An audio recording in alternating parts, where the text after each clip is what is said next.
এই খেলাধুলাকে কেন্দ্র করে যারা যেই দলের সমর্থন করে ওই অনুযায়ী সে নিজের দোকানে অথবা বাসার স্থানে যে কোনো জায়গায় সে পতাকাটা নাই। এই ব্যাপারে ইসলাম কি বলে? হুজুর আকরাম সাল্লাল্লাহু আলাইহি ওয়াসাল্লামের কাছে এক ব্যক্তি আসলেন, এসে জিজ্ঞাসা করলেন, ইয়া রাসূলুল্লাহ কাইফা তাকুলু ফি রাজুলিন আহাব্বু কওমান ওয়া লাম ইয়ালহাকু বিহিম। হুজুর আকরাম সাল্লাল্লাহু আলাইহি ওয়াসাল্লামের কাছে এক ব্যক্তি জিজ্ঞেস করলেন, ইয়া রাসূলুল্লাহ ওই ব্যক্তির ব্যাপারে আপনার অভিমত কি, যে ব্যক্তি কোনো কওমকে মহাব্বত করে, কোনো কওমকে ভালোবাসে কিন্তু তাদের সাথে মিলিত হয় নাই, তাদের সাথে মিলিত হয়নি কিন্তু তাদেরকে ভালোবাসে, ওই ব্যক্তির ব্যাপারে আপনার অভিমত কি? তো হুজুর আকরাম সাল্লাল্লাহু আলাইহি ওয়াসাল্লাম বলেন, আল মারউ মা'a মান আহাব্বা, যেই ব্যক্তি যাদেরকে ভালোবাসে তার সাথেই তাকে আল্লাহ রাব্বুল আলামিন দাঁড় করাবেন, সে তার সাথেই থাকবে। তাহলে এই যে পতাকা আমরা টানাই, এটা কি মহাব্বত করে টানাই নাকি অপছন্দ করে? এটা তো মহাব্বত করেই মানুষ পতাকা টানায়।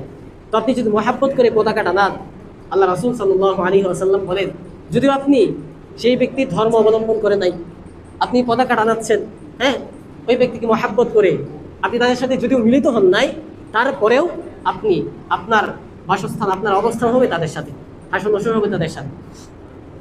তাহলে এই যে পতাকা টানানো, এটা এর মধ্যে বড় একটা অর্থের অপচয় হয়। তাহলে এই যে অর্থের অপচয়, আল্লাহ রাব্বুল আলামিন কোরআনে কারীমের মধ্যে বলেন, সূরা বানী ইসরাঈলের 27 নম্বর আয়াতে, ইন্নাল মুবাযযিরিনা কানু ইখওয়ানাশ শায়াতিন, নিশ্চয়ই এই অপচয়কারীগণ শয়তানের ভাই। এবং সূরাতুল মুমিন অথবা সূরাতুল গাফির, এই সূরায় আল্লাহ রাব্বুল আলামিন বলেন, ওয়া আন্নাল মুসরিফিনা হুম আসহাবুন নার, নিশ্চয়ই অপচয়কারীদের ঠিকানা হচ্ছে জাহান্নাম।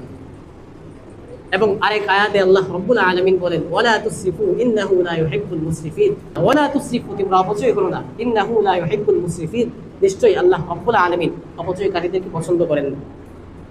তাহলে পতাকা টানানো এটা একটা অর্থের অপচয় হয়।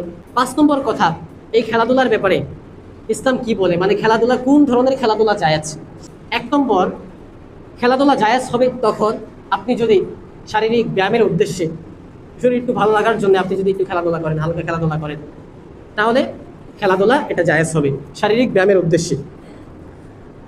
2 নম্বর শর্ত হচ্ছে, এই যে আপনি খেলাধুলা করবেন, এটার মধ্যে ইসলামের কোনো বিধান লঙ্ঘন হওয়া যাবে না।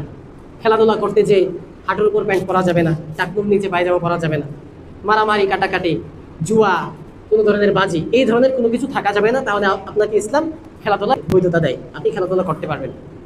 3 নম্বর হচ্ছে, এই খেলাধুলা করতে যে অর্থের যে অপচয়, সেটা হওয়া যাবে না, অর্থের অপচয় করা যাবে না।